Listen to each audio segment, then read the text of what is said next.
पालक साइड के प्रधानमंत्री जी की अप्लाई करें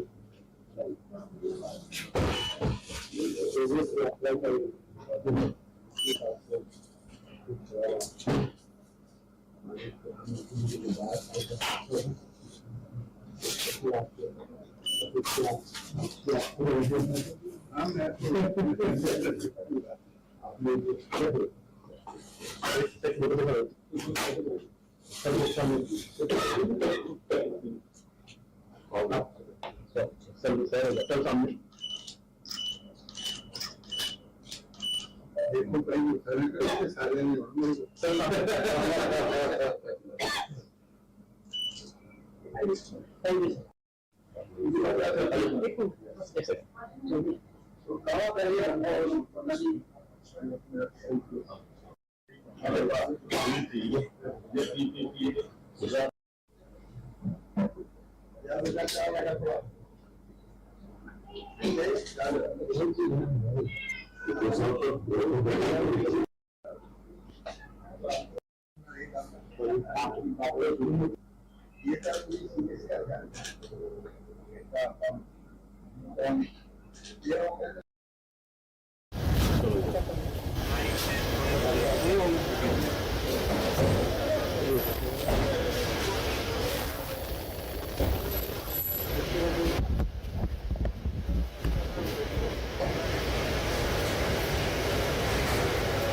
सारे पालक साइड के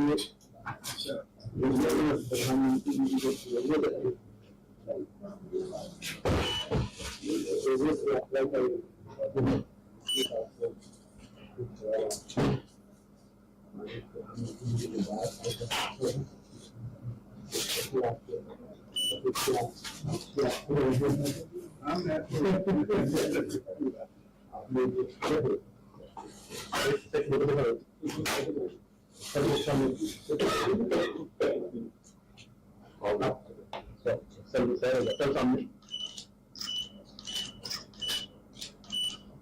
कहीं सारे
पालक साइड के लिए प्रधानमंत्री जी को जरूरत है अप्लाई करें।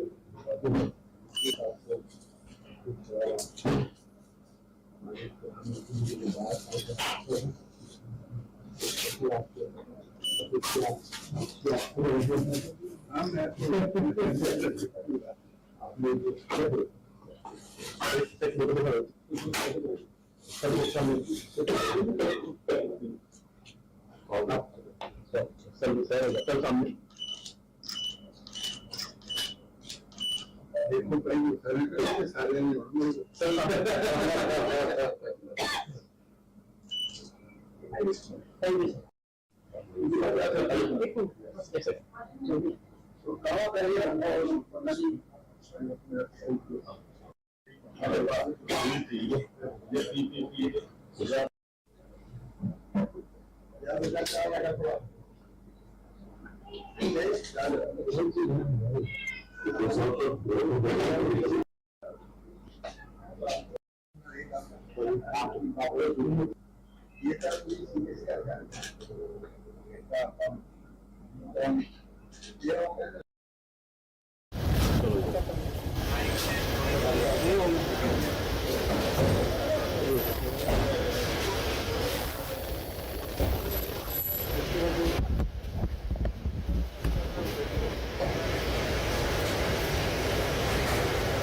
सारे पालक साइड के लिए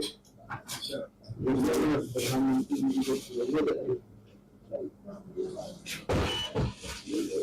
अप्लाई करें।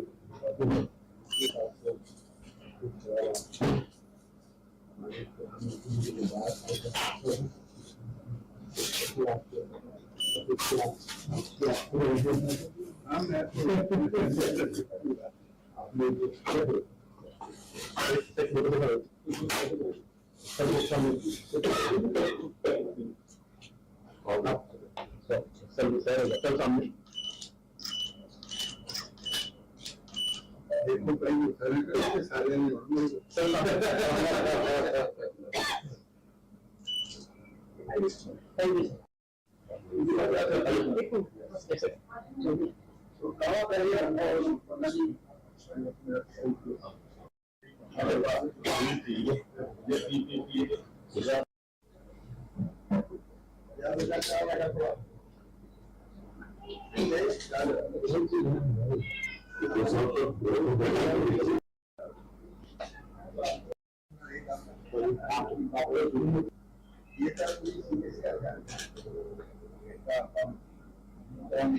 प्रधान घोषणा कर रही आज सरदार सिंह जोल से वीसी रहे हैं यूनिवर्सिटी के अध्यक्ष जी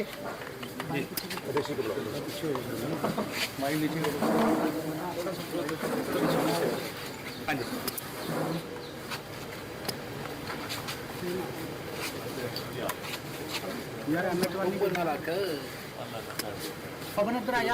जी सर। निश्चित रूप से आज दादा सिंह चौहान जी से मिलना पद्मश्री सरदार सिंह जोहर हमारे सरदार सिंह जौहर जी से मिलना मेरे लिए भी सौभाग्य का क्षण है और मैं मानता हूँ कि ऐसी शख्सियत जिसने किसानों की भावनाओं को समझा, कृषि को समझा और कहीं ना कहीं उनको पद्मश्री भी उनके कृतियों के लिए, उनके परिश्रम के लिए मिला है। और मैं मानता हूं कि उन्होंने किसानों की जो भावनाओं को समझा और कृषि को कैसे एक सही रूप से आगे बढ़ाया जाए, इस चीज़ को उन्होंने एक रिसर्च के रूप में देखा है। तो निश्चित रूप से ऐसे शख्सियत से मिलना मेरे लिए भी सौभाग्य का विषय है। प्रधानमंत्री जी के जो 22 साल के कार्यक्रम हुए हैं, उन विषयों को लेकर संपर्क अभियान के तहत मैं आज उनके पास आया था और मेरा ये मानना है ऐसी शख्सियत को, ऐसे महानुभावों को निश्चित रूप से अपने काम काजों का ब्यौरा हम सबको देना चाहिए। पार्टी अपने संपर्क अभियान में हर वो व्यक्ति से मिलना चाहती है। हमारे कार्यकर्ता हर वो स्तर पर जाते हैं कि अपने 12 सालों का काम काज का लेखा जोखा हम देने का प्रयास करते हैं। तो मुझे सौभाग्य मिला कि मैं आज लुधियाना में हूँ, तो कहीं ना कहीं ऐसे शख्सियत से मिलकर उनके अनुभव के साथ उनके सुझाव भी हमने लिए हैं और निश्चित रूप से देश के किसानों के हित में जो उनके सुझाव हैं, निश्चित रूप से भारतीय जनता पार्टी उसको आत्मसात करती है और पंजाब के किसानों का भी हित उनके सुझाव में छिपा है। प्रधान जी, आने लगता है ये इशारा होगा आने वाले किसानों की एमएसपी माफ होगी आने वाले समय में। मैं पहले तो ये कहा कि उनके सुझाव निश्चित रूप से पंजाब के किसानों के हित में हैं और मैं मानता हूं कि देश के किसानों को भी जिस प्रकार से उनके अनुभव है उसका लाभ भारत की सरकार और भाजपा लेगी। 27 के चुनाव को सुनील जाखड़ ने जो कल कहा कि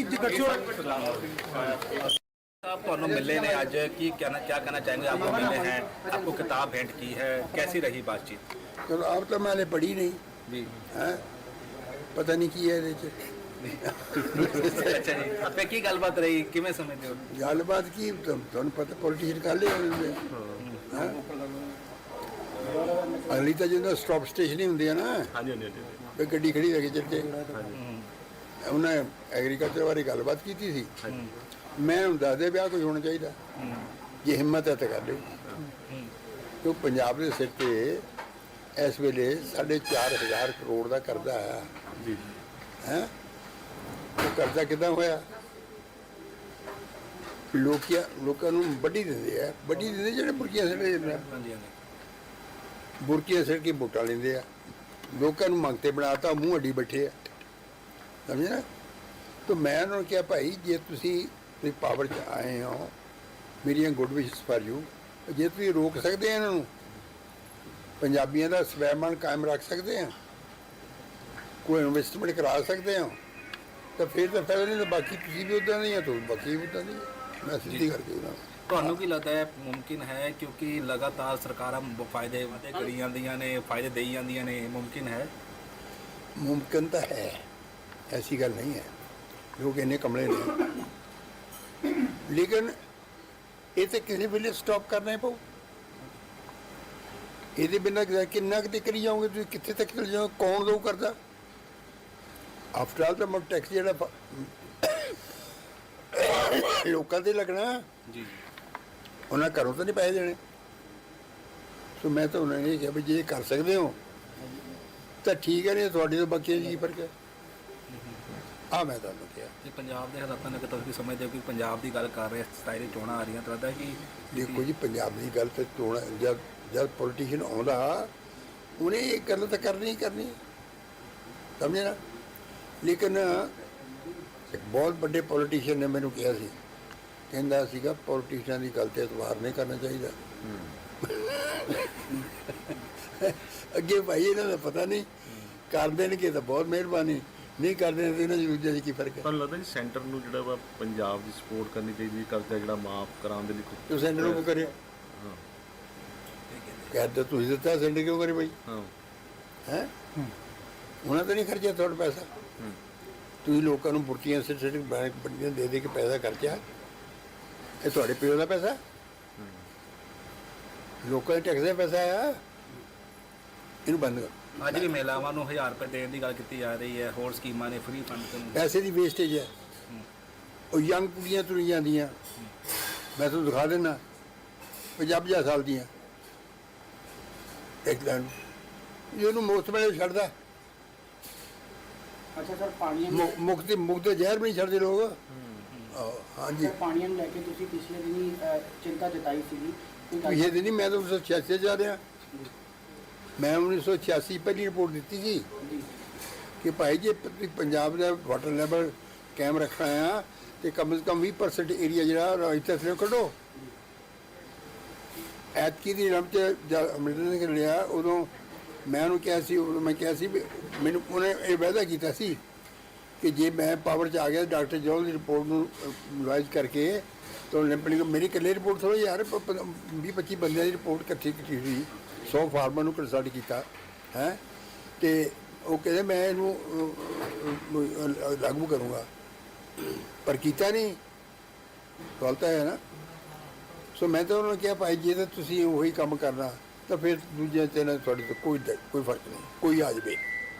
ਠੀਕ ਹੈ ਤੇ ਜੇ ਤੁਸੀਂ ਪੰਜਾਬ ਨੂੰ ਬਚਾ ਸਕਦੇ ਹੋ ਤਾਂ ਬਚਾ ਲਓ। ਜੋ ਸਰ ਮੈਨੀਫੈਸਟੋ ਨੂੰ ਲੈ ਕੇ ਕੋਈ ਤੁਸੀਂ ਸਲਾਹ ਦਿੱਤੀ ਇਹਨਾਂ ਨੂੰ, ਜਿਵੇਂ ਅੱਜ ਬੀਜੇਪੀ ਵਾਲੇ ਸੀ 27 ਦੇ ਚੁਣਾਵ ਲੜਨੇ ਪੰਜਾਬ 'ਚ, ਗੱਲ ਸੁਣੋ ਇੰਡਸਟਰੀ ਨੂੰ ਲੈ ਕੇ ਮੈਨੀਫੈਸਟੋ ਕੋਈ ਕਿਸੇ ਤਰ੍ਹਾਂ ਪਾਰਟੀ ਦਾ ਕੋਈ manifesto। ਨਹੀਂ ਮੈਨੂੰ ਅੱਜ ਮੈਂ ਨਹੀਂ ਪੜਿਆ ਭਰਾਵਾ ਹੁਣ ਨਹੀਂ, ਤੁਸੀਂ ਇਹਨਾਂ ਨੂੰ ਕੋਈ ਜਿਵੇਂ ਸਲਾਹ ਕਿ ਦਿੱਤੀ, ਤੁਸੀਂ ਕੋਈ ਸਲਾਹ ਦਿੱਤੀ? ਸਲਾਹ ਤੁਹਾਨੂੰ ਇਹੀ ਦਿੱਤੀ ਆ ਵੀ ਤੁਸੀਂ ਭਾਈ ਇਹ ਜਿਹੜਾ ਇਹ ਬੰਦ ਕਰੋ, ਇੰਡਸਟਰੀ ਲਿਆਓ, ਇੰਡਸਟਰੀ ਲਿਆਓ, ਬਿਜ਼ਨਸ ਲਿਆਓ, ਲੋਕਾਂ ਨੂੰ ਜੌਬ ਕ੍ਰੀਏਟ ਹੋਣ, ਉਹ ਕੰਮ ਕਰਨ ਸਵੈਮਾਨ ਦੇ ਨਾਲ, ਤੁਹਾਨੂੰ ਟੈਕਸ ਦੇਣ। ਤੇ ਜੇ ਤੁਸੀਂ ਉਹੀ ਸਿੰਡਰਮ ਕਰਨਾ ਆ ਕਿ ਬੁਰਕੀਆਂ ਸਿੱਟੀਆਂ, ਵੋਟਾਂ ਲਈਆਂ, ਲੁੱਟਿਆ, ਤਾਂ ਫਿਰ ਤੁਹਾਡੇ ਤੋਂ ਕੋਈ ਫਰਕ ਨਹੀਂ। ਠੀਕ ਹੈ ਠੀਕ ਮੈਂ ਤਾਂ ਇਹ ਗੱਲ ਕਹੀ ਉਹਨੂੰ। ਠੀਕ ਹੈ ਗਲਤ ਕਿਹਾ? ਠੀਕ ਹੈ ਜੀ। ਆਹੋ ਵਾਅਦੇ ਕਰੀ ਜਾਂਦੀਆਂ ਨੇ, ਫਾਇਦੇ ਦੇਈ ਜਾਂਦੀਆਂ ਨੇ, ਮੁਮਕਿਨ ਹੈ? ਮੁਮਕਿਨ ਤਾਂ ਹੈ, ਐਸੀ ਗੱਲ ਨਹੀਂ ਹੈ। ਲੋਕ ਇੰਨੇ ਕਮਲੇ ਨਹੀਂ, ਲੇਕਿਨ ਇਹ ਤਾਂ ਕਿਸੇ ਵੇਲੇ ਸਟਾਪ ਕਰਨਾ ਹੀ ਪਊ। ਇਹਦੇ ਬਿਨਾਂ ਕਿਹਦਾ ਕਰਨਾ?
किसान हो सकता है आज सरदार सिंह जोल से वीसी रहे हैं यूनिवर्सिटी के अध्यक्ष जी।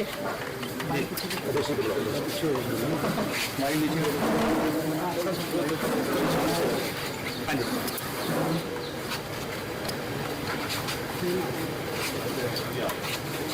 यार हमने तो नहीं करना रखा जी सर। निश्चित रूप से आज सरदार सिंह चौहान जी से मिलना सरदार सिंह जोहर हमारे सरदार सिंह जौहर जी से मिलना मेरे लिए भी सौभाग्य का क्षण है। और मैं मानता हूँ कि ऐसी शख्सियत जिसने किसानों की भावनाओं को समझा, कृषि को समझा और कहीं ना कहीं उनको पद्मश्री भी उनके कृतियों के लिए, उनके परिश्रम के लिए मिला है। और मैं मानता हूँ कि उन्होंने किसानों की जो भावनाओं को समझा और कृषि को कैसे एक सही रूप से आगे बढ़ाया जाए, इस चीज़ को उन्होंने एक रिसर्च के रूप में देखा है। तो निश्चित रूप से ऐसे शख्सियत से मिलना मेरे लिए भी सौभाग्य का विषय है। प्रधानमंत्री जी के जो 12 साल के कार्यक्रम हुए हैं, उन विषयों को लेकर संपर्क अभियान के तहत मैं आज उनके पास आया था। और मेरा ये मानना है ऐसी शख्सियत को, ऐसे महानुभावों को निश्चित रूप में अपने काम काजों का ब्यौरा हम सबको देना चाहिए। पार्टी अपने संपर्क अभियान में हर वो व्यक्ति से मिलना चाहती है। हमारे कार्यकर्ता हर उस स्तर पर जाते हैं कि अपने 12 सालों का काम काज का लेखा जोखा हम देने का प्रयास करते हैं। तो मुझे सौभाग्य मिला कि मैं आज लुधियाना में हूँ, तो कहीं ना कहीं ऐसे शख्सियत से मिलकर उनके अनुभव के साथ उनके सुझाव भी हमने लिए हैं। और निश्चित रूप से देश के किसानों के हित में जो उनके सुझाव हैं, निश्चित रूप से भारतीय जनता पार्टी को आत्मसात करती है और पंजाब के किसानों का भी हित उनके सुझाव में छिपा है। प्रधान जी, आने लगता है कि ये इशारा होगा आने वाले किसानों की एमएसपी माफ मैं पहले तो ये कहा कि उनके सुझाव निश्चित रूप से पंजाब के किसानों के हित में है। और मैं मानता हूं कि देश के किसानों को भी जिस प्रकार से उनके अनुभव है, उसका लाभ भारत की सरकार और भाजपा लेगी। 27 के चुनाव को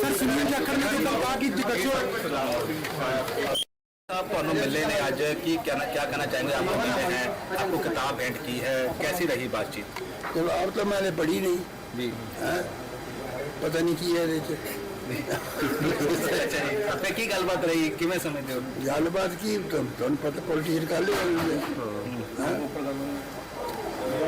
ਅਗਲੀ ਤਾਂ ਜਿਹੜਾ ਸਟਾਪ ਸਟੇਸ਼ਨ ਹੀ ਹੁੰਦੇ ਆ ਨਾ, ਹਾਂਜੀ ਹਾਂਜੀ ਹਾਂਜੀ ਕੋਈ ਗੱਡੀ ਖੜੀ ਲੈ ਕੇ ਚੱਲ ਕੇ ਉਹਨੇ ਐਗਰੀਕਲਚਰ ਬਾਰੇ ਗੱਲਬਾਤ ਕੀਤੀ ਸੀ। ਮੈਂ ਹੁਣ ਦੱਸਦੇ ਵਿਆਹ ਕੁਝ ਹੋਣਾ ਚਾਹੀਦਾ, ਜੇ ਹਿੰਮਤ ਹੈ ਤਾਂ ਕਰ ਲਿਓ। ਕੋਈ ਪੰਜਾਬ ਦੇ ਸਿਰ ਤੇ ਇਸ ਵੇਲੇ 4,500 ਕਰੋੜ ਦਾ ਕਰਜ਼ਾ ਆਇਆ ਜੀ ਹੈ। ਕਰਜ਼ਾ ਕਿੱਦਾਂ ਹੋਇਆ? ਲੋਕਾਂ ਨੂੰ ਵੱਢੀ ਦਿੰਦੇ ਆ, ਵੱਢੀ ਦਿੰਦੇ ਜਿਹੜੇ ਬੁਰਕੀਆਂ ਸਿੱਟਦੇ ਜਾਂਦੇ ਆ, ਹਾਂਜੀ ਹਾਂਜੀ ਬੁਰਕੀਆਂ ਸਿੱਟ ਕੇ ਵੋਟਾਂ ਲੈਂਦੇ ਆ। ਲੋਕਾਂ ਨੂੰ ਮੰਗਤੇ ਬਣਾਤਾ, ਮੂੰਹ ਅੱਡੀ ਬੈਠੇ ਆ, ਸਮਝੇ ਨਾ। ਤਾਂ ਮੈਂ ਉਹਨਾਂ ਨੂੰ ਕਿਹਾ ਭਾਈ ਜੇ ਤੁਸੀਂ ਪਾਵਰ 'ਚ ਆਏ ਹੋ, ਮੇਰੀਆਂ ਗੁੱਡ ਵਿਸ਼ਸ ਫਾਰ ਯੂ, ਜੇ ਤੁਸੀਂ ਰੋਕ ਸਕਦੇ ਆ ਇਹਨਾਂ ਨੂੰ, ਪੰਜਾਬੀਆਂ ਦਾ ਸਵੈਮਾਨ ਕਾਇਮ ਰੱਖ ਸਕਦੇ ਆ, ਕੋਈ ਇਨਵੈਸਟਮੈਂਟ ਕਰਾ ਸਕਦੇ ਆ, ਤਾਂ ਫਿਰ ਤਾਂ ਫਾਇਦਾ ਨਹੀਂ। ਬਾਕੀ ਤੁਸੀਂ ਵੀ ਤਾਂ ਨਹੀਂ ਆ, ਤਾਂ ਬਾਕੀ ਵੀ ਤਾਂ ਨਹੀਂ। ਮੈਂ ਸਿੱਧੀ ਕਰਕੇ ਉਹਨਾਂ ਤੁਹਾਨੂੰ ਕੀ ਲੱਗਦਾ ਹੈ ਮੁਮਕਿਨ ਹੈ, ਕਿਉਂਕਿ ਲਗਾਤਾਰ ਸਰਕਾਰਾਂ ਫਾਇਦੇ ਵਾਅਦੇ ਕਰੀ ਜਾਂਦੀਆਂ ਨੇ, ਫਾਇਦੇ ਦੇਈ ਜਾਂਦੀਆਂ ਨੇ, ਮੁਮਕਿਨ ਹੈ? ਮੁਮਕਿਨ ਤਾਂ ਹੈ, ਐਸੀ ਗੱਲ ਨਹੀਂ ਹੈ। ਲੋਕ ਇੰਨੇ ਕਮਲੇ ਨੇ, ਲੇਕਿਨ ਇਹ ਤਾਂ ਕਿਸੇ ਵੇਲੇ ਸਟਾਪ ਕਰਨਾ ਹੀ ਪਊ। ਇਹਦੇ ਬਿਨਾਂ ਕਿੰਨਾ ਕੁ ਕਰੀ ਜਾਓਗੇ ਤੁਸੀਂ, ਕਿੱਥੇ ਤੱਕ ਚਲੇ ਜਾਓ? ਕੌਣ ਜੋ ਕਰਦਾ? ਆਫਟਰ ਆਲ ਤਾਂ ਮਤਲਬ ਟੈਕਸ ਜਿਹੜਾ ਲੋਕਾਂ ਤੇ ਲੱਗਣਾ ਜੀ ਉਹਨਾਂ ਘਰੋਂ ਤਾਂ ਨਹੀਂ ਪੈਸੇ ਦੇਣੇ। ਸੋ ਮੈਂ ਤਾਂ ਉਹਨਾਂ ਨੇ ਕਿਹਾ ਵੀ ਜੇ ਕਰ ਸਕਦੇ ਹੋ ਤਾਂ ਠੀਕ ਹੈ, ਤੁਹਾਡੇ ਤੋਂ ਬੱਚੇ ਕੀ ਫਰਕ ਹੈ? ਮੈਂ ਤੁਹਾਨੂੰ ਕਿਹਾ ਇਹ ਪੰਜਾਬ ਦੇ ਹਾਲਾਤਾਂ ਨਾਲ ਤੁਸੀਂ ਸਮਝਦੇ ਹੋ ਕਿ ਪੰਜਾਬ ਦੀ ਗੱਲ ਕਰ ਰਹੇ 27 ਚੋਣਾਂ ਆ ਰਹੀਆਂ, ਤਾਂ ਲੱਗਦਾ ਕਿ ਦੇਖੋ ਜੀ ਪੰਜਾਬ ਦੀ ਗੱਲ ਤਾਂ ਚੋਣਾਂ ਜਦ ਪੋਲੀਟੀਸ਼ੀਅਨ ਆਉਂਦਾ ਉਹਨੇ ਇਹ ਗੱਲ ਤਾਂ ਕਰਨੀ ਹੀ ਕਰਨੀ, ਸਮਝਿਆ। ਲੇਕਿਨ ਇੱਕ ਬਹੁਤ ਵੱਡੇ ਪੋਲੀਟੀਸ਼ੀਅਨ ਨੇ ਮੈਨੂੰ ਕਿਹਾ ਸੀ, ਕਹਿੰਦਾ ਸੀਗਾ ਪੋਲੀਟੀਸ਼ੀਅਨ ਦੀ ਗੱਲ ਤੇ ਇਤਬਾਰ ਨਹੀਂ ਕਰਨਾ ਚਾਹੀਦਾ। ਅੱਗੇ ਭਾਈ ਇਹਨਾਂ ਦਾ ਪਤਾ ਨਹੀਂ, ਕਰ ਦੇਣਗੇ ਤਾਂ ਬਹੁਤ ਮਿਹਰਬਾਨੀ, ਨਹੀਂ ਕਰਦੇ ਇਹਨਾਂ ਦੀ ਦੂਜੇ ਦੀ ਕੀ ਫਰਕ ਹੈ? ਪਰ ਲੱਗਦਾ ਜੀ ਸੈਂਟਰ ਨੂੰ ਜਿਹੜਾ ਵਾ ਪੰਜਾਬ ਦੀ ਸਪੋਰਟ ਕਰਨੀ ਚਾਹੀਦੀ, ਕਰਜ਼ਾ ਜਿਹੜਾ ਮਾਫ ਕਰਾਉਣ ਦੇ ਲਈ ਤੁਸੀਂ ਨੂੰ ਕਰਿਆ ਹਾਂ ਕਹਿੰਦਾ ਤੁਸੀਂ ਦਿੱਤਾ, ਸੰਡੇ ਕਿਉਂ ਕਰੇ ਭਾਈ? ਹਾਂ ਹੈ ਉਹਨਾਂ ਤਾਂ ਨਹੀਂ ਖਰਚਿਆ ਤੁਹਾਡਾ ਪੈਸਾ। ਤੁਸੀਂ ਲੋਕਾਂ ਨੂੰ ਬੁਰਕੀਆਂ ਸਿਰ ਬੰਦੀਆਂ ਦੇ ਕੇ ਪੈਦਾ ਖਰਚਿਆ, ਇਹ ਤੁਹਾਡੇ ਪਿਓ ਦਾ ਪੈਸਾ, ਲੋਕਾਂ ਦੇ ਟੈਕਸ ਦਾ ਪੈਸਾ ਹੈ। ਇਹ ਬੰਦ ਕਰ। ਅੱਜ ਵੀ ਮਹਿਲਾਵਾਂ ਨੂੰ 1000 ਰੁਪਏ ਦੇਣ ਦੀ ਗੱਲ ਕੀਤੀ ਜਾ ਰਹੀ ਹੈ, ਹੋਰ ਸਕੀਮਾਂ ਨੇ, ਫ੍ਰੀ ਫੰਡ ਤੋਂ ਪੈਸੇ ਦੀ ਵੇਸਟੇਜ ਹੈ। ਉਹ ਯੰਗ ਕੁੜੀਆਂ ਤੁਰੀ ਜਾਂਦੀਆਂ, ਮੈਂ ਤੁਹਾਨੂੰ ਦਿਖਾ ਦੇਣਾ 50 ਸਾਲ ਦੀਆਂ, ਇੱਕ ਲੱਖ ਉਹਨੂੰ ਮੌਸਮ ਛੱਡਦਾ ਅੱਛਾ ਸਰ ਪਾਣੀਆਂ ਮੁਕਤ ਜ਼ਹਿਰ ਵੀ ਛੱਡਦੇ ਲੋਕ। ਹਾਂਜੀ ਪਾਣੀਆਂ ਨੂੰ ਲੈ ਕੇ ਤੁਸੀਂ ਪਿਛਲੇ ਦਿਨੀ ਚਿੰਤਾ ਜਤਾਈ ਸੀਗੀ ਕੋਈ ਗੱਲ- ਇਹ ਨਹੀਂ, ਮੈਂ ਤਾਂ 1986 ਜਾ ਰਿਹਾ। ਮੈਂ 1986 ਪਹਿਲੀ ਰਿਪੋਰਟ ਦਿੱਤੀ ਸੀ ਜੀ ਕਿ ਭਾਈ ਜੇ ਪੰਜਾਬ ਦਾ ਵਾਟਰ ਲੈਵਲ ਕਾਇਮ ਰੱਖਣਾ ਹੈ ਤੇ ਕਮ ਸੇ ਕਮ 20% ਏਰੀਆ ਜਿਹੜਾ ਰਾਜਸਥਾਨ ਸੇ ਕੱਢੋ। ਐਤਕੀ ਦੀ ਰਮ ਤੇ ਅਮਰਿੰਦਰ ਨੇ ਲਿਆ, ਉਦੋਂ ਮੈਂ ਉਹਨੂੰ ਕਿਹਾ ਸੀ, ਮੈਂ ਕਿਹਾ ਸੀ ਵੀ ਮੈਨੂੰ ਉਹਨੇ ਇਹ ਵਾਅਦਾ ਕੀਤਾ ਸੀ ਕਿ ਜੇ ਮੈਂ ਪਾਵਰ 'ਚ ਆ ਗਿਆ ਡਾਕਟਰ ਜੋਲ ਦੀ ਰਿਪੋਰਟ ਨੂੰ ਰਿਵਾਈਜ਼ ਕਰਕੇ ਤਾਂ ਲਿੰਪਣੀ ਮੇਰੀ ਇਕੱਲੀ ਰਿਪੋਰਟ ਥੋੜ੍ਹੀ ਯਾਰ 20-25 ਬੰਦਿਆਂ ਦੀ ਰਿਪੋਰਟ ਇਕੱਠੀ ਹੋਈ, 100 ਫਾਰਮਰ ਨੂੰ ਕੰਸਲਟ ਕੀਤਾ ਹੈ ਤੇ ਉਹ ਕਹਿੰਦੇ ਮੈਂ ਇਹਨੂੰ ਲਾਗੂ ਕਰੂੰਗਾ, ਪਰ ਕੀਤਾ ਨਹੀਂ। ਗੱਲ ਤਾਂ ਹੈ ਨਾ। ਸੋ ਮੈਂ ਤਾਂ ਉਹਨਾਂ ਨੂੰ ਕਿਹਾ ਭਾਈ ਜੇ ਤਾਂ ਤੁਸੀਂ ਉਹੀ ਕੰਮ ਕਰਨਾ ਤਾਂ ਫਿਰ ਦੂਜੇ ਤੇ ਤੁਹਾਡੇ ਤੋਂ ਕੋਈ ਫਰਕ ਨਹੀਂ, ਕੋਈ ਆ ਜਾਵੇ। ਠੀਕ ਹੈ ਤੇ ਜੇ ਪੰਜਾਬ ਨੂੰ ਬਚਾ ਸਕਦੇ ਹੋ ਤਾਂ ਬਚਾ ਲਓ। ਦੋਸਤਾਂ ਮੈਨੀਫੈਸਟੋ ਨੂੰ ਲੈ ਕੇ ਕੋਈ ਤੁਸੀਂ ਸਲਾਹ ਦਿੱਤੀ ਇਹਨਾਂ ਨੂੰ, ਜਿਵੇਂ ਅੱਜ ਬੀਜੇਪੀ ਵਾਲੇ ਆਏ ਸੀ 27 ਦੇ ਚੁਣਾਵ ਲੜਨੇ ਪੰਜਾਬ 'ਚ, ਗੱਲ ਸੁਣੋ, ਇੰਡਸਟਰੀ ਨੂੰ ਲੈ ਕੇ ਮੈਨੀਫੈਸਟੋ ਕੋਈ ਕਿਸੇ ਤਰ੍ਹਾਂ ਦਾ ਕੋਈ ਨਹੀਂ, ਮੈਨੂੰ ਮੈਂ ਨਹੀਂ ਪੜਿਆ ਭਰਾਵਾ ਹੋਣਾ। ਤੁਸੀਂ ਇਹਨਾਂ ਨੂੰ ਕੋਈ ਸਲਾਹ ਦਿੱਤੀ, ਤੁਸੀਂ ਕੋਈ ਸਲਾਹ ਦਿੱਤੀ? ਸਲਾਹ ਤੁਹਾਨੂੰ ਇਹੀ ਦਿੱਤੀ ਆ ਵੀ ਤੁਸੀਂ ਭਾਈ ਇਹ ਜਿਹੜਾ ਇਹ ਬੰਦ ਕਰੋ, ਇੰਡਸਟਰੀ ਲਿਆਓ, ਬਿਜ਼ਨਸ ਲਿਆਓ, ਲੋਕਾਂ ਨੂੰ ਜੌਬ ਕ੍ਰੀਏਟ ਹੋਣ, ਉਹ ਕੰਮ ਕਰਨ ਸਵੈਮਾਨ ਦੇ ਨਾਲ, ਤੁਹਾਨੂੰ ਟੈਕਸ ਦੇਣ। ਤੇ ਜੇ ਤੁਸੀਂ ਉਹੀ ਸਿੰਡਰਮ ਕਰਨਾ ਹੈ ਕਿ ਬੁਰਕੀਆਂ ਸਿੱਟੀਆਂ, ਵੋਟਾਂ ਲਈਆਂ, ਲੁੱਟਿਆ, ਤਾਂ ਫਿਰ ਤੁਹਾਡੇ ਤੋਂ ਕੋਈ ਫਰਕ ਨਹੀਂ। ठीक है, ठीक है, ਮੈਂ ਤਾਂ ਇਹ ਗੱਲ ਕਹੀ ਜਾਂਦਾ। ठीक है, ਗਲਤ ਗਿਆ। ठीक है। ਆਹੋ।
ऐलान हो सकता है कि आज सरदार सिंह जोश है, वीसी रहे हैं यूनिवर्सिटी के।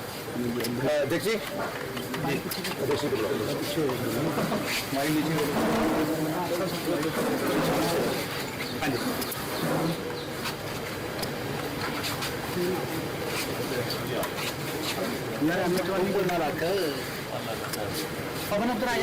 जी सर। निश्चित रूप से आज प्रदारा सिंह चौहान जी से मिलना परमिशन हमारे सरदार सिंह जौहर जी से मिलना मेरे लिए भी सौभाग्य का क्षण है और मैं मानता हूँ कि ऐसी शख्सियत जिसने किसानों की भावनाओं को समझा, कृषि को समझा और कहीं ना कहीं उनको पद्मश्री भी उनके कृतियों के लिए, उनके परिश्रम के लिए मिला है। और मैं मानता हूँ कि उन्होंने किसानों की जो भावनाओं को समझा और कृषि को कैसे एक सही रूप से आगे बढ़ाया जाए, इस चीज़ को उन्होंने एक रिसर्च के रूप में देखा है। तो निश्चित रूप से ऐसे शख्सियत से मिलना मेरे लिए भी सौभाग्य का विषय है। प्रधानमंत्री जी के जो 12 साल के कार्यक्रम हुए हैं, उन विषयों को लेकर संपर्क अभियान के तहत मैं आज उनके पास आया था और मेरा ये मानना है ऐसी शख्सियत को, ऐसे महानुभावों को निश्चित रूप में अपने काम काजों का ब्यौरा हम सबको देना चाहिए। पार्टी अपने संपर्क अभियान में हर वो व्यक्ति से मिलना चाहती है। हमारे कार्यकर्ता हर वो स्तर पर जाते हैं कि अपने 12 सालों का काम काज का लेखा जोखा हम देने का प्रयास करते हैं।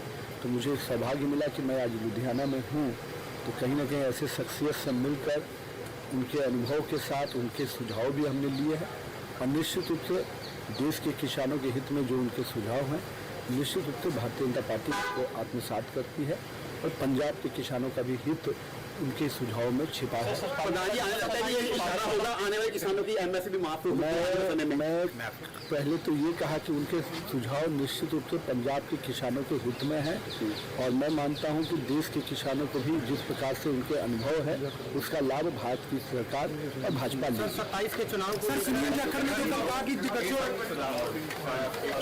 आप ਤੁਹਾਨੂੰ मिले ने आज की क्या कहना चाहेंगे? आपको मिले हैं, आपको किताब भेंट की है, कैसी रही बातचीत? किताब तो मैंने पढ़ी नहीं जी है, पता नहीं की है ਤੇ ਕੀ ਗੱਲਬਾਤ ਰਹੀ, ਕਿਵੇਂ ਸਮਝਦੇ ਹੋ? ਗੱਲਬਾਤ ਕੀ ਤੁਹਾਨੂੰ ਪਤਾ ਪੋਲੀਟੀਸ਼ਨ ਕਰ ਲਿਆ ਅਗਲੀ ਤਾਂ ਜਿਹਦਾ ਸਟਾਪ ਸਟੇਸ਼ਨ ਹੀ ਹੁੰਦੇ ਆ ਨਾ, ਹਾਂਜੀ ਹਾਂਜੀ ਹਾਂਜੀ ਕੋਈ ਗੱਡੀ ਖੜੀ ਹੈਗੀ ਚੱਕੇ ਉਹਨੇ ਐਗਰੀਕਲਚਰ ਬਾਰੇ ਗੱਲਬਾਤ ਕੀਤੀ ਸੀ। ਮੈਂ ਦੱਸਦੇ ਵਿਆਹ ਕਿ ਹੋਣਾ ਚਾਹੀਦਾ, ਜੇ ਹਿੰਮਤ ਹੈ ਤਾਂ ਕਰ ਦੇ। ਕੋਈ ਪੰਜਾਬ ਦੇ ਸਿਰ ਤੇ ਇਸ ਵੇਲੇ 4,500 ਕਰੋੜ ਦਾ ਕਰਜ਼ਾ ਆਇਆ ਜੀ ਹੈ। ਕਰਜ਼ਾ ਕਿੱਦਾਂ ਹੋਇਆ? ਲੋਕਾਂ ਨੂੰ ਵੱਢੀ ਦਿੰਦੇ ਆ, ਵੱਢੀ ਦਿੰਦੇ ਜਿਹੜੇ ਬੁਰਕੀਆਂ ਸਿੱਟਦੇ ਜਾਂਦੇ ਆ, ਹਾਂਜੀ ਹਾਂਜੀ ਬੁਰਕੀਆਂ ਸਿੱਟ ਕੇ ਵੋਟਾਂ ਲੈਂਦੇ ਆ, ਲੋਕਾਂ ਨੂੰ ਮੰਗਤੇ ਬਣਾਤਾ, ਮੂੰਹ ਅੱਡੀ ਬੈਠੇ ਆ, ਸਮਝੇ ਨਾ। ਤਾਂ ਮੈਂ ਉਹਨਾਂ ਨੂੰ ਕਿਹਾ ਭਾਈ ਜੇ ਤੁਸੀਂ ਪਾਵਰ 'ਚ ਆਏ ਹੋ, ਮੇਰੀਆਂ ਗੁੱਡ ਵਿਸ਼ਸ ਫਾਰ ਯੂ, ਜੇ ਤੁਸੀਂ ਰੋਕ ਸਕਦੇ ਆ ਇਹਨਾਂ ਨੂੰ, ਪੰਜਾਬੀਆਂ ਦਾ ਸਵੈਮਾਨ ਕਾਇਮ ਰੱਖ ਸਕਦੇ ਆ, ਕੋਈ ਇਨਵੈਸਟਮੈਂਟ ਕਰਾ ਸਕਦੇ ਹੋ, ਤਾਂ ਫਿਰ ਤਾਂ ਫਾਇਦਾ ਨਹੀਂ। ਬਾਕੀ ਤੁਸੀਂ ਵੀ ਉੱਦਾਂ ਨਹੀਂ ਆ ਤਾਂ ਬਾਕੀ ਵੀ ਉੱਦਾਂ ਨਹੀਂ। ਮੈਂ ਸਿੱਧੀ ਕਰਕੇ ਨਾ ਤੁਹਾਨੂੰ ਕੀ ਲੱਗਦਾ ਹੈ ਮੁਮਕਿਨ ਹੈ, ਕਿਉਂਕਿ ਲਗਾਤਾਰ ਸਰਕਾਰਾਂ ਫਾਇਦੇ ਕਰੀ ਜਾਂਦੀਆਂ ਨੇ, ਫਾਇਦੇ ਦੇਈ ਜਾਂਦੀਆਂ ਨੇ, ਮੁਮਕਿਨ ਹੈ? ਮੁਮਕਿਨ ਤਾਂ ਹੈ, ਐਸੀ ਗੱਲ ਨਹੀਂ ਹੈ, ਲੋਕ ਇੰਨੇ ਕਮਲੇ ਨਹੀਂ, ਲੇਕਿਨ ਇਹ ਤਾਂ ਕਿਸੇ ਵੇਲੇ ਸਟਾਪ ਕਰਨਾ ਪਊ। ਇਹਦੇ ਬਿਨਾਂ ਕਿੰਨਾ ਕੁ ਕਰੀ ਜਾਓਗੇ ਤੁਸੀਂ, ਕਿੱਥੇ ਤੱਕ ਕਰੀ ਜਾਓਗੇ, ਕੌਣ ਦੋ ਕਰਦਾ? ਆਫਟਰ ਆਲ ਤਾਂ ਮੈਂ ਟੈਕਸ ਜਿਹੜਾ ਲੋਕਾਂ ਤੇ ਲੱਗਣਾ ਜੀ ਉਹਨਾਂ ਘਰੋਂ ਤਾਂ ਨਹੀਂ ਪੈਸੇ ਦੇਣੇ। ਸੋ ਮੈਂ ਤਾਂ ਉਹਨਾਂ ਨੇ ਕਿਹਾ ਵੀ ਜੇ ਕਰ ਸਕਦੇ ਹੋ ਤਾਂ ਠੀਕ ਹੈ, ਨਹੀਂ ਤੁਹਾਡੇ ਬੱਚੇ ਦੀ ਫਰਕ ਹੈ। ਆ ਮੈਂ ਤੁਹਾਨੂੰ ਕਿਹਾ ਤੇ ਪੰਜਾਬ ਦੇ ਹਾਲਾਤਾਂ ਨੂੰ ਤੁਸੀਂ ਸਮਝਦੇ ਹੋ ਕਿ ਪੰਜਾਬ ਦੀ ਗੱਲ ਕਰ ਰਹੇ 27 ਦੀ ਚੋਣਾਂ ਆ ਰਹੀਆਂ, ਤਾਂ ਲੱਗਦਾ ਕਿ ਦੇਖੋ ਜੀ ਪੰਜਾਬ ਦੀ ਗੱਲ ਤੇ ਤੋੜਾ, ਜਦ ਪੋਲੀਟੀਸ਼ੀਅਨ ਆਉਂਦਾ ਉਹਨੇ ਇਹ ਗੱਲ ਤਾਂ ਕਰਨੀ ਹੀ ਕਰਨੀ, ਸਮਝਿਆ। ਲੇਕਿਨ ਇੱਕ ਬਹੁਤ ਵੱਡੇ ਪੋਲੀਟੀਸ਼ੀਅਨ ਨੇ ਮੈਨੂੰ ਕਿਹਾ ਸੀ, ਕਹਿੰਦਾ ਸੀਗਾ ਪੋਲੀਟੀਸ਼ੀਅਨ ਦੀ ਗੱਲ ਤੇ ਇਤਬਾਰ ਨਹੀਂ ਕਰਨਾ ਚਾਹੀਦਾ। ਅੱਗੇ ਭਾਈ ਇਹਨਾਂ ਦਾ ਪਤਾ ਨਹੀਂ, ਕਰ ਦੇਣਗੇ ਤਾਂ ਬਹੁਤ ਮਿਹਰਬਾਨੀ, ਨਹੀਂ ਕਰਦੇ ਇਹਨਾਂ ਦੀ ਵਜ੍ਹਾ ਕੀ ਫਰਕ ਹੈ। ਪਰ ਲੱਗਦਾ ਜੀ ਸੈਂਟਰ ਨੂੰ ਜਿਹੜਾ ਵਾ ਪੰਜਾਬ ਦੀ ਸਪੋਰਟ ਕਰਨੀ ਚਾਹੀਦੀ, ਕਰਜ਼ਾ ਜਿਹੜਾ ਮਾਫ ਕਰਾਉਣ ਦੇ ਲਈ ਤੁਸੀਂ ਸੈਂਟਰ ਨੂੰ ਕਰਿਆ, ਹਾਂ ਕਹਿੰਦਾ ਤੁਸੀਂ ਦਿੱਤਾ, ਸੈਂਟਰ ਕਿਉਂ ਕਰੇ ਭਾਈ? ਹਾਂ ਹੈ ਉਹਨਾਂ ਤਾਂ ਨਹੀਂ ਖਰਚਿਆ ਤੁਹਾਡਾ ਪੈਸਾ, ਤੁਸੀਂ ਲੋਕਾਂ ਨੂੰ ਬੁਰਕੀਆਂ ਸਿਰ ਬੰਦੀਆਂ ਦੇ ਕੇ ਪੈਸਾ ਖਰਚਿਆ, ਇਹ ਤੁਹਾਡੇ ਪਿਓ ਦਾ ਪੈਸਾ, ਲੋਕਾਂ ਦੇ ਟੈਕਸ ਦਾ ਪੈਸਾ ਹੈ, ਇਹਨੂੰ ਬੰਦ ਕਰੋ। ਅੱਜ ਵੀ ਮਹਿਲਾਵਾਂ ਨੂੰ 1000 ਰੁਪਏ ਦੇਣ ਦੀ ਗੱਲ ਕੀਤੀ ਜਾ ਰਹੀ ਹੈ, ਹੋਰ ਸਕੀਮਾਂ ਨੇ, ਫ੍ਰੀ ਫੰਡ ਤੇ ਪੈਸੇ ਦੀ ਵੇਸਟੇਜ ਹੈ। ਉਹ ਯੰਗ ਕੁੜੀਆਂ ਤੁਰੀ ਜਾਂਦੀਆਂ, ਮੈਂ ਤੁਹਾਨੂੰ ਦਿਖਾ ਦਿੰਦਾ, 50 ਸਾਲ ਦੀਆਂ, ਇੱਕ ਦਿਨ ਇਹਨੂੰ ਮੁਫਤ ਮੈਂ ਛੱਡਦਾ, ਅੱਛਾ ਸਰ, ਪਾਣੀਆਂ ਨੂੰ ਮੁਕਤ ਜ਼ਹਿਰ ਵੀ ਛੱਡਦੇ ਲੋਕ। ਹਾਂਜੀ, ਸਰ, ਪਾਣੀਆਂ ਨੂੰ ਲੈ ਕੇ ਤੁਸੀਂ ਪਿਛਲੇ ਦਿਨੀ ਚਿੰਤਾ ਜਤਾਈ ਸੀਗੀ, ਕੋਈ ਗੱਲ ਇਹ ਨਹੀਂ, ਮੈਂ ਤਾਂ 1986 ਜਾ ਰਿਹਾ। ਮੈਂ 1986 ਪਹਿਲੀ ਰਿਪੋਰਟ ਦਿੱਤੀ ਸੀ ਜੀ ਕਿ ਭਾਈ ਜੇ ਪੰਜਾਬ ਦਾ ਵਾਟਰ ਲੈਵਲ ਕਾਇਮ ਰੱਖਣਾ ਆ ਤੇ ਕਮ ਸੇ ਕਮ 20% ਏਰੀਆ ਜਿਹੜਾ ਇੱਥੇ ਸੇ ਕੱਢੋ। ਐਤਕੀ ਦੀ ਰਮ ਤੇ ਅੰਮ੍ਰਿਤਸਰ ਲਿਆ, ਉਦੋਂ ਮੈਂ ਉਹਨੂੰ ਕਿਹਾ ਸੀ, ਮੈਂ ਕਿਹਾ ਸੀ ਵੀ ਮੈਨੂੰ ਉਹਨੇ ਇਹ ਵਾਅਦਾ ਕੀਤਾ ਸੀ ਕਿ ਜੇ ਮੈਂ ਪਾਵਰ 'ਚ ਆ ਗਿਆ ਡਾਕਟਰ ਜੋਹਲ ਦੀ ਰਿਪੋਰਟ ਨੂੰ ਰਿਵਾਈਜ਼ ਕਰਕੇ ਤਾਂ ਮੇਰੀ ਇਕੱਲੀ ਰਿਪੋਰਟ ਥੋੜ੍ਹੀ ਯਾਰ 20-25 ਬੰਦਿਆਂ ਦੀ ਰਿਪੋਰਟ ਇਕੱਠੀ ਹੋਈ, 100 ਫਾਰਮਰ ਨੂੰ ਕੰਸਲਟ ਕੀਤਾ ਹੈ ਤੇ ਉਹ ਕਹਿੰਦੇ ਮੈਂ ਇਹਨੂੰ ਲਾਗੂ ਕਰੂੰਗਾ, ਪਰ ਕੀਤਾ ਨਹੀਂ। ਗੱਲ ਤਾਂ ਹੈ ਨਾ। ਸੋ ਮੈਂ ਤਾਂ ਉਹਨਾਂ ਨੂੰ ਕਿਹਾ ਭਾਈ ਜੇ ਤਾਂ ਤੁਸੀਂ ਉਹੀ ਕੰਮ ਕਰਨਾ ਤਾਂ ਫਿਰ ਦੂਜੇ ਤੇ ਨਾਲ ਤੁਹਾਡੇ ਤੋਂ ਕੋਈ ਫਰਕ ਨਹੀਂ, ਕੋਈ ਆ ਜਾਵੇ। ਠੀਕ ਹੈ ਤੇ ਜੇ ਤੁਸੀਂ ਪੰਜਾਬ ਨੂੰ ਬਚਾ ਸਕਦੇ ਹੋ ਤਾਂ ਬਚਾ ਲਓ। ਜੋ ਸਾਹਿਬ ਮੈਨੀਫੈਸਟੋ ਨੂੰ ਲੈ ਕੇ ਕੋਈ ਤੁਸੀਂ ਸਲਾਹ ਦਿੱਤੀ ਇਹਨਾਂ ਨੂੰ, ਜਿਵੇਂ ਅੱਜ ਬੀਜੇਪੀ ਵਾਲੇ ਆਈ ਸੀ 27 ਦੇ ਚੁਣਾਵ ਲੜਨੇ ਪੰਜਾਬ 'ਚ, ਗੱਲ ਸੁਣੋ, ਇੰਡਸਟਰੀ ਨੂੰ ਲੈ ਕੇ ਮੈਨੀਫੈਸਟੋ ਕੋਈ ਕਿਸੇ ਤਰ੍ਹਾਂ ਪਾਰਟੀ ਦਾ ਕੋਈ manifesto। ਨਹੀਂ, ਮੈਨੂੰ ਮੈਂ ਨਹੀਂ ਪੜਿਆ ਭਰਾਵਾ ਹੋਣਾ।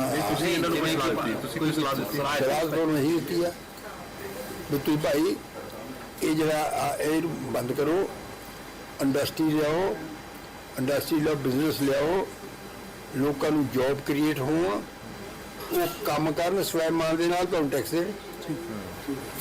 ਤੇ ਜੇ ਤੁਸੀਂ ਉਹੀ ਸਿੰਡਰਮ ਕਰਨਾ ਆ ਕਿ ਬੁਰਕੀਆਂ ਸਿੱਟੀਆਂ, ਵੋਟਾਂ ਲਈਆਂ, ਲੁੱਟਿਆ, ਤਾਂ ਫਿਰ ਤੁਹਾਡੇ ਤੋਂ ਕੋਈ ਫਰਕ ਨਹੀਂ। ਠੀਕ ਹੈ, ਠੀਕ ਮੈਂ ਤਾਂ ਇਹ ਗੱਲ ਕਹੀ ਆ। ਠੀਕ ਹੈ, ਗਲਤ ਗਿਆ? ਠੀਕ ਹੈ ਜੀ। ਆਹੋ।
क्या हो सकता है आज सरदार सिंह जोश है वीसी रहे हैं यूनिवर्सिटी के देखिए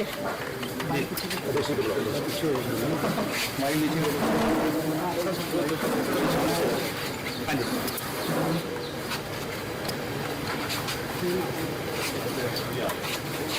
यार हमने तो नहीं बोलना रख पवन उतर आया जी सर निश्चित रूप से आज प्रदारा सिंह चौहान जी से मिलना सरदार सिंह जोहर हमारे सरदार सिंह जौहर जी से मिलना मेरे लिए भी सौभाग्य का क्षण है और मैं मानता हूँ कि ऐसी शख्सियत जिसने किसानों की भावनाओं को समझा, कृषि को समझा और कहीं ना कहीं उनको पद्मश्री भी उनके कृतियों के लिए, उनके परिश्रम के लिए मिला है। और मैं मानता हूँ कि उन्होंने किसानों की जो भावनाओं को समझा और कृषि को कैसे एक सही रूप से आगे बढ़ाया जाए, इस चीज़ को उन्होंने एक रिसर्च के रूप में देखा है। तो निश्चित रूप से ऐसे शख्सियत से मिलना मेरे लिए भी सौभाग्य का विषय है। प्रधानमंत्री जी के जो 12 साल के कार्यक्रम हुए हैं, उन विषयों को लेकर संपर्क अभियान के तहत मैं आज उनके पास आया था और मेरा ये मानना है ऐसी शख्सियत को, ऐसे महानुभावों को निश्चित रूप से अपने काम काजों का ब्यौरा हम सबको देना चाहिए।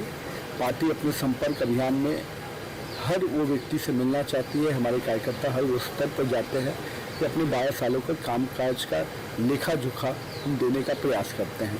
तो मुझे सौभाग्य मिला कि मैं आज लुधियाना में हूँ, तो कहीं ना कहीं ऐसे शख्सियत से मिलकर उनके अनुभव के साथ उनके सुझाव भी हमने लिए हैं और निश्चित रूप से देश के किसानों के हित में जो उनके सुझाव हैं निश्चित रूप से भारतीय जनता पार्टी को आत्मसात करती है और पंजाब के किसानों का भी हित उनके सुझाव में छिपा है। प्रधान जी, आने लगता है कि ये इशारा होगा आने वाले किसानों की एमएसपी माफ हो मैं पहले तो ये कहा कि उनके सुझाव निश्चित रूप से पंजाब के किसानों के हित में है और मैं मानता हूं कि देश के किसानों को भी जिस प्रकार से उनके अनुभव है उसका लाभ भारत की सरकार और भाजपा ने 27 के चुनाव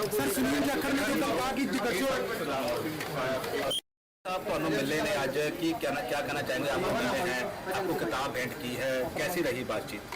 तो अब तो मैंने पढ़ी नहीं जी हैं, पता नहीं की है ਇਹਦੇ ਚ ਅੱਛਾ ਜੀ, ਤੇ ਕੀ ਗੱਲਬਾਤ ਰਹੀ, ਕਿਵੇਂ ਸਮਝਦੇ ਹੋ? ਗੱਲਬਾਤ ਕੀ ਤੁਹਾਨੂੰ ਪਤਾ ਪੋਲੀਟੀਸ਼ੀਅਨ ਕਰ ਲਿਆ ਅਗਲੀ ਤਾਂ ਜਿਹਦਾ ਸਟਾਪ ਸਟੇਸ਼ਨ ਹੀ ਹੁੰਦੀ ਆ ਨਾ, ਹਾਂਜੀ ਹਾਂਜੀ ਹਾਂਜੀ ਕੋਈ ਗੱਡੀ ਖੜੀ ਰੱਖੀ ਜਿੱਤੇ ਉਹਨੇ ਐਗਰੀਕਲਚਰ ਬਾਰੇ ਗੱਲਬਾਤ ਕੀਤੀ ਸੀ। ਮੈਂ ਹੁਣ ਦੱਸਦੇ ਵਿਆਹ ਕੁਝ ਹੋਣਾ ਚਾਹੀਦਾ, ਜੇ ਹਿੰਮਤ ਹੈ ਤਾਂ ਕਰ ਦੇ। ਕੋਈ ਪੰਜਾਬ ਦੇ ਸਿਰ ਤੇ ਇਸ ਵੇਲੇ 4,500 ਕਰੋੜ ਦਾ ਕਰਜ਼ਾ ਆਇਆ ਜੀ ਹੈ। ਕਰਜ਼ਾ ਕਿੱਦਾਂ ਹੋਇਆ? ਲੋਕਾਂ ਨੂੰ ਵੱਢੀ ਦਿੰਦੇ ਆ, ਵੱਢੀ ਦਿੰਦੇ ਜਿਹੜੇ ਬੁਰਕੀਆਂ ਸਿੱਟਦੇ ਜਾਂਦੇ, ਹਾਂਜੀ ਹਾਂਜੀ, ਬੁਰਕੀਆਂ ਸਿੱਟ ਕੇ ਵੋਟਾਂ ਲੈਂਦੇ ਆ। ਲੋਕਾਂ ਨੂੰ ਮੰਗਤੇ ਬਣਾਤਾ, ਮੂੰਹ ਅੱਡੀ ਬੈਠੇ ਆ, ਸਮਝੇ ਨਾ। ਤਾਂ ਮੈਂ ਉਹਨਾਂ ਨੂੰ ਕਿਹਾ ਭਾਈ ਜੇ ਤੁਸੀਂ ਪਾਵਰ 'ਚ ਆਏ ਹੋ, ਮੇਰੀਆਂ ਗੁੱਡ ਵਿਸ਼ਸ ਫਾਰ ਯੂ, ਜੇ ਤੁਸੀਂ ਰੋਕ ਸਕਦੇ ਆ ਇਹਨਾਂ ਨੂੰ, ਪੰਜਾਬੀਆਂ ਦਾ ਸਵੈਮਾਨ ਕਾਇਮ ਰੱਖ ਸਕਦੇ ਆ, ਕੋਈ ਇਨਵੈਸਟਮੈਂਟ ਕਰਾ ਸਕਦੇ ਆ, ਤਾਂ ਫਿਰ ਤਾਂ ਫਾਇਦਾ ਨਹੀਂ। ਬਾਕੀ ਤੁਸੀਂ ਵੀ ਉੱਦਾਂ ਨਹੀਂ ਆ ਤਾਂ ਬਾਕੀ ਵੀ ਉੱਦਾਂ ਨਹੀਂ। ਮੈਂ ਸਿੱਧੀ ਕਰਕੇ ਉਹਨਾਂ ਤੁਹਾਨੂੰ ਕੀ ਲੱਗਦਾ ਹੈ ਮੁਮਕਿਨ ਹੈ, ਕਿਉਂਕਿ ਲਗਾਤਾਰ ਸਰਕਾਰਾਂ ਫਾਇਦੇ ਵਾਅਦੇ ਕਰੀ ਜਾਂਦੀਆਂ ਨੇ, ਫਾਇਦੇ ਦੇਈ ਜਾਂਦੀਆਂ ਨੇ, ਮੁਮਕਿਨ ਹੈ? ਮੁਮਕਿਨ ਤਾਂ ਹੈ, ਐਸੀ ਗੱਲ ਨਹੀਂ ਹੈ, ਲੋਕ ਇੰਨੇ ਕਮਲੇ ਨਹੀਂ, ਲੇਕਿਨ ਇਹ ਤਾਂ ਕਿਸੇ ਵੇਲੇ ਸਟਾਪ ਕਰਨਾ ਹੀ ਪਊ। ਇਹਦੇ ਬਿਨਾਂ ਕਿੰਨਾ ਕੁ ਤੇ ਕਰੀ ਜਾਓਗੇ ਤੁਸੀਂ, ਕਿੱਥੇ ਤੱਕ ਚਲੇ ਜਾਓਗੇ, ਕੌਣ ਦੋ ਕਰਦਾ? ਆਫਟਰ ਆਲ ਤਾਂ ਮੈਂ ਟੈਕਸ ਜਿਹੜਾ ਲੋਕਾਂ ਤੇ ਲੱਗਣਾ ਜੀ ਉਹਨਾਂ ਘਰੋਂ ਤਾਂ ਨਹੀਂ ਪੈਸੇ ਦੇਣੇ। ਸੋ ਮੈਂ ਤਾਂ ਉਹਨਾਂ ਨੇ ਕਿਹਾ ਵੀ ਜੇ ਕਰ ਸਕਦੇ ਹੋ ਤਾਂ ਠੀਕ ਹੈ, ਤੁਹਾਡੇ ਬੱਚੇ ਜੀ ਫਰਕ ਹੈ। ਆ ਮੈਂ ਤੁਹਾਨੂੰ ਕਿਹਾ ਇਹ ਪੰਜਾਬ ਦੇ ਹਾਲਾਤਾਂ ਨਾਲ ਤੁਸੀਂ ਸਮਝਦੇ ਹੋ ਕਿ ਪੰਜਾਬ ਦੀ ਗੱਲ ਕਰ ਰਹੇ 27 ਦੀ ਚੋਣਾਂ ਆ ਰਹੀਆਂ, ਤਾਂ ਲੱਗਦਾ ਕਿ ਦੇਖੋ ਜੀ ਪੰਜਾਬ ਦੀ ਗੱਲ ਤੇ ਤੋੜਾ ਜਦ ਪੋਲੀਟੀਸ਼ੀਅਨ ਆਉਂਦਾ ਉਹਨੇ ਇਹ ਗੱਲ ਤਾਂ ਕਰਨੀ ਹੀ ਕਰਨੀ ਹੈ, ਸਮਝੇ ਨਾ। ਲੇਕਿਨ ਇੱਕ ਬਹੁਤ ਵੱਡੇ ਪੋਲੀਟੀਸ਼ੀਅਨ ਨੇ ਮੈਨੂੰ ਕਿਹਾ ਸੀ, ਕਹਿੰਦਾ ਸੀਗਾ ਪੋਲੀਟੀਸ਼ੀਅਨ ਦੀ ਗੱਲ ਤੇ ਇਤਬਾਰ ਨਹੀਂ ਕਰਨਾ ਚਾਹੀਦਾ। ਅੱਗੇ ਭਾਈ ਇਹਨਾਂ ਦਾ ਪਤਾ ਨਹੀਂ, ਕਰ ਦੇਣਗੇ ਤਾਂ ਬਹੁਤ ਮਿਹਰਬਾਨੀ, ਨਹੀਂ ਕਰਦੇ ਇਹਨਾਂ ਦੀ ਦੂਜੇ ਦੀ ਕੀ ਫਰਕ ਹੈ। ਪਰ ਲੱਗਦਾ ਜੀ ਸੈਂਟਰ ਨੂੰ ਜਿਹੜਾ ਵਾ ਪੰਜਾਬ ਦੀ ਸਪੋਰਟ ਕਰਨੀ ਚਾਹੀਦੀ, ਕਰਜ਼ਾ ਜਿਹੜਾ ਮਾਫ ਕਰਾਉਣ ਦੇ ਲਈ ਤੁਸੀਂ ਇਹਨਾਂ ਨੂੰ ਕਰਿਆ ਹਾਂ ਕਹਿੰਦਾ ਤੁਸੀਂ ਦਿੱਤਾ, ਸੰਡੇ ਕਿਉਂ ਕਰੇ ਭਾਈ ਹਾਂ ਹੈ? ਉਹਨਾਂ ਤਾਂ ਨਹੀਂ ਖਰਚਿਆ ਤੁਹਾਡਾ ਪੈਸਾ, ਤੁਸੀਂ ਲੋਕਾਂ ਨੂੰ ਬੁਰਕੀਆਂ ਸਿਰ ਬੰਦੀਆਂ ਦੇ ਕੇ ਪੈਸਾ ਖਰਚਿਆ, ਇਹ ਤੁਹਾਡੇ ਪਿਓ ਦਾ ਪੈਸਾ, ਲੋਕਾਂ ਦੇ ਢਿੱਡ ਦਾ ਪੈਸਾ ਹੈ, ਇਹ ਬੰਦ ਕਰੋ। ਅੱਜ ਵੀ ਮਹਿਲਾਵਾਂ ਨੂੰ 1000 ਰੁਪਏ ਦੇਣ ਦੀ ਗੱਲ ਕੀਤੀ ਜਾ ਰਹੀ ਹੈ, ਹੋਰ ਸਕੀਮਾਂ ਨੇ, ਫ੍ਰੀ ਫੰਡ ਤੋਂ। ਪੈਸੇ ਦੀ ਵੇਸਟੇਜ ਹੈ। ਉਹ ਯੰਗ ਕੁੜੀਆਂ ਤੁਰੀ ਜਾਂਦੀਆਂ, ਮੈਂ ਤੁਹਾਨੂੰ ਦਿਖਾ ਦਿੰਦਾ, 50 ਸਾਲ ਦੀਆਂ, ਇੱਕ ਲਾਈਨ ਇਹ ਉਹਨੂੰ ਮੁਫਤ में ਛੱਡਦਾ ਅੱਛਾ ਸਰ ਪਾਣੀਆਂ ਨੂੰ ਮੁਕਤ ਜ਼ਹਿਰ ਵੀ ਛੱਡਦੇ ਲੋਕ ਹਾਂਜੀ ਸਰ ਪਾਣੀਆਂ ਨੂੰ ਲੈ ਕੇ ਤੁਸੀਂ ਪਿਛਲੇ ਦਿਨੀ ਚਿੰਤਾ ਜਤਾਈ ਸੀਗੀ ਕੋਈ ਗੱਲ- ਇਹ ਦਿਨ ਮੈਂ ਤਾਂ 1986 ਜਾ ਰਿਹਾ ਮੈਂ 1986 ਪਹਿਲੀ ਰਿਪੋਰਟ ਦਿੱਤੀ ਸੀ ਜੀ ਕਿ ਭਾਈ ਜੇ ਪੰਜਾਬ ਦਾ ਵਾਟਰ ਲੈਵਲ ਕਾਇਮ ਰੱਖਣਾ ਆ ਤੇ ਕਮ ਸੇ ਕਮ 20% ਏਰੀਆ ਜਿਹੜਾ ਰਾਜਸਥਾਨ ਸੇ ਕੱਢੋ ਐਤਕੀ ਦੀ ਰਮ ਤੇ ਅਮਰਿੰਦਰ ਨੇ ਲਿਆ ਉਦੋਂ ਮੈਂ ਉਹਨੂੰ ਕਿਹਾ ਸੀ ਮੈਨੂੰ ਉਹਨੇ ਇਹ ਵਾਅਦਾ ਕੀਤਾ ਸੀ ਕਿ ਜੇ ਮੈਂ ਪਾਵਰ 'ਚ ਆ ਗਿਆ ਡਾਕਟਰ ਜੋਲ ਦੀ ਰਿਪੋਰਟ ਨੂੰ ਰਿਵਾਈਜ਼ ਕਰਕੇ ਤਾਂ ਮੇਰੀ ਇਕੱਲੀ ਰਿਪੋਰਟ ਥੋੜੀ ਯਾਰ 20-25 ਬੰਦਿਆਂ ਦੀ ਰਿਪੋਰਟ ਇਕੱਠੀ ਹੋਈ 100 ਫਾਰਮਰ ਨੂੰ ਕੰਸਲਟ ਕੀਤਾ ਹੈ ਤੇ ਉਹ ਕਹਿੰਦੇ ਮੈਂ ਇਹਨੂੰ ਲਾਗੂ ਕਰੂੰਗਾ ਪਰ ਕੀਤਾ ਨਹੀਂ ਗੱਲ ਤਾਂ ਹੈ ਨਾ ਸੋ ਮੈਂ ਤਾਂ ਉਹਨੂੰ ਕਿਹਾ ਭਾਈ ਜੇ ਤਾਂ ਤੁਸੀਂ ਉਹੀ ਕੰਮ ਕਰਨਾ ਤਾਂ ਫਿਰ ਦੂਜਿਆਂ ਤੇ ਨਾ ਤੁਹਾਡੇ ਤੋਂ ਕੋਈ ਫਰਕ ਨਹੀਂ ਕੋਈ ਆ ਜਾਵੇ ਠੀਕ ਹੈ ਤੇ ਜੇ ਤੁਸੀਂ ਪੰਜਾਬ ਨੂੰ ਬਚਾ ਸਕਦੇ ਹੋ ਤਾਂ ਬਚਾ ਲਓ ਜੋ ਸਾਹਿਬ ਮੈਨੀਫੈਸਟੋ ਨੂੰ ਲੈ ਕੇ ਕੋਈ ਤੁਸੀਂ ਸਲਾਹ ਦਿੱਤੀ ਇਹਨਾਂ ਨੂੰ ਜਿਵੇਂ ਅੱਜ ਬੀਜੇਪੀ ਵਾਲੇ ਆਈ ਸੀ 27 ਦੇ ਚੁਣਾਵ ਲੜਨੇ ਪੰਜਾਬ 'ਚ ਗੱਲ ਸੁਣੋ ਇੰਡਸਟਰੀ ਨੂੰ ਲੈ ਕੇ ਮੈਨੀਫੈਸਟੋ ਕੋਈ ਕਿਸੇ ਤਰ੍ਹਾਂ ਪਾਰਟੀ ਦਾ ਕੋਈ manifesto। ਨਹੀਂ ਮੈਨੂੰ ਮੈਂ ਨਹੀਂ ਪੜਿਆ ਭਰਾਵਾ ਹੋਣਾ ਤੁਸੀਂ ਇਹਨਾਂ ਨੂੰ ਕੋਈ ਸਲਾਹ ਦਿੱਤੀ ਤੁਸੀਂ ਕੋਈ ਸਲਾਹ ਦਿੱਤੀ ਸਲਾਹ ਤੁਹਾਨੂੰ ਇਹੀ ਦਿੱਤੀ ਆ ਵੀ ਤੁਸੀਂ ਭਾਈ ਇਹ ਜਿਹੜਾ ਇਹ ਬੰਦ ਕਰੋ ਇੰਡਸਟਰੀ ਲਿਆਓ ਇੰਡਸਟਰੀ ਲਿਆਓ ਬਿਜ਼ਨਸ ਲਿਆਓ ਲੋਕਾਂ ਨੂੰ ਜੌਬ ਕ੍ਰੀਏਟ ਹੋਣ ਉਹ ਕੰਮ ਕਰਨ ਸਵੈਮਾਨ ਦੇ ਨਾਲ ਤੁਹਾਨੂੰ ਟੈਕਸ ਦੇਣ ਤੇ ਜੇ ਤੁਸੀਂ ਉਹੀ ਸਿੰਡਰਮ ਕਰਨਾ ਆ ਕਿ ਬੁਰਕੀਆਂ ਸਿੱਟੀਆਂ ਵੋਟਾਂ ਲਈਆਂ ਲੁੱਟਿਆ ਤਾਂ ਫਿਰ ਤੁਹਾਡੇ ਤੋਂ ਕੋਈ ਫਰਕ ਨਹੀਂ ठीक है ठीक ਮੈਂ ਤਾਂ ਇਹੀ ਗੱਲ ਕਹੀ ਜਾਂਦਾ ठीक है ਗਲਤ ਕਿਹਾ ठीक है जी। ਆਹੋ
Thank you.